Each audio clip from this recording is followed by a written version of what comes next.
સુરત શહેરમાં પેટ્રોલને લઈને ફેલાયેલી અફવા વચ્ચે તંત્રએ મહત્વપૂર્ણ સ્પષ્ટતા કરી છે। પેટ્રોલ પંપ પર લાગી રહેલી લાંબી લાઈનો અછતને કારણે નહીં પરંતુ ખોટી અફવાઓને કારણે હોવાનું સામે આવ્યું છે। સુરતમાં પેટ્રોલ પંપ પર અચાનક વધી રહેલી ભીડ અને લાઈનો પાછળનું મુખ્ય કારણ અફવાઓ છે।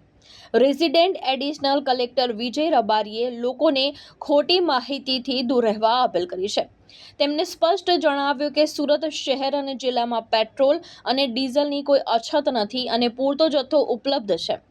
મુખ્ય પેટ્રોલ ડિસ્ટ્રીબ્યુટર અને કંપની વચ્ચે ચાલી રહેલા ક્રેડિટ વિવાદને કારણે સોશિયલ મીડિયામાં ખોટી માહિતી ફેલાઈ રહી છે। આ અફવાને કારણે લોકો ગભરાઈને પેટ્રોલ પંપ પર ભેગા થઈ રહ્યા છે અને અનાવશ્યક રીતે લાઈનો લગાવી રહ્યા છે।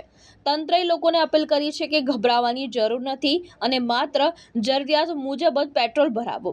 જિલ્લા તંત્રએ ફરી એકવાર ખાતરી આપી છે કે કોઈ પણ પ્રકારની અછત નથી અને લોકોને શાંતિ જાળવવા વિનંતી કરી છે।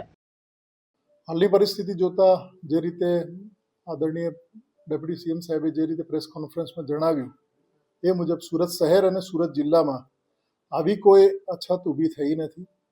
મેઇન ડિસ્ટ્રીબ્યુટર અને કંપની વચ્ચે જે ક્રેડિટ કરાવવા પૈસા બાબતનો મુદ્દો છે એના લીધે લોકો સોશિયલ મીડિયાના આધારે ખોટા પેનિક થાય છે અને ખોટી અફવાના આધારે જે લાઈનો લગાવે છે એવું કશું કરવાની જરૂર નથી।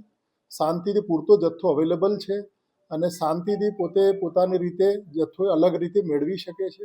એટલે અમારે નમ્ર વિનંતી છે એઝ અ ડિસ્ટ્રિક્ટ એડમિનિસ્ટ્રેશન કે સુરત શહેરમાં અને સુરત જિલ્લામાં આવી કોઈ પણ પ્રકારની અછત છે નહીં અને આવી કોઈ પણ અફવાથી ગેરમાર્ગે દોરાવવું નહીં। ભાવેશ ઉપાધ્યાય, દ્રષ્ટિકોણ ન્યૂઝ, સુરત।